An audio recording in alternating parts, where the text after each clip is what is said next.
आलिपी किती सुंदर आहे ना. एक्सक्यूज मी, तुम्ही दोघं मराठी दिसत आहात. केरला फिरायला आला आहात का? हो. मी तुमच्या दोघांना काही प्रश्न विचारू शकतो का? हा विचारा ना.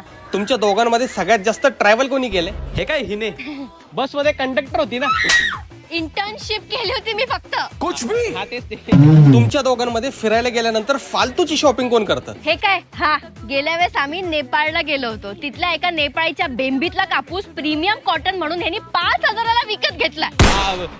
आणि तुझं सांग ना, जेव्हा आपण राजस्थानला गेलो होतो तेव्हा सेंटेड कॅन्डल म्हणून तिकडच्या वाळवंटातल्या उंटाचा लेंडूक आणला होता यांनी. त्याला खरंच सुगंध होता. माझा कापूस पण भारी. अरे अरे भांडू नका. मला सांगा, तुमच्या दोघांमध्ये प्रवास करताना सगळ्यात जास्त त्रास कोणाला होतो? हे काय हिला आताच गाडीच्या खिडकीत ओळखली. आणि ते सांग ना की हे सगळं बघून तुला पण उलटी आली होती. मग तू तोंड दाबून कंट्रोल केली, पण नाकात फालुदाची पिचकारी तर निघालीच ना. आणि तुमच्या दोघांमध्ये ट्रॅव्हल करताना सगळ्यात जास्त भूक कोणाला लागते? हे काय? या प्रेग्नेंट बकासुराला. काय पण बोलू नकोस. एअरपोर्टवर जेवण चालत नाही म्हणून तोंडात बाकरवाड्या आणि खिशात लॉलीपॉप कोंबून आला होता.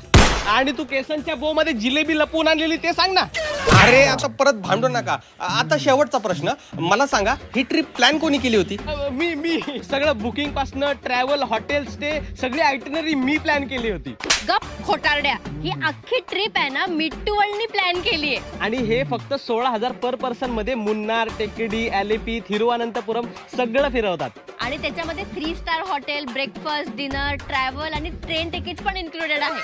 हा, फक्त हिला इथं उंटाचा लेंडूक नाही मिळणार. आणि मग कापूस.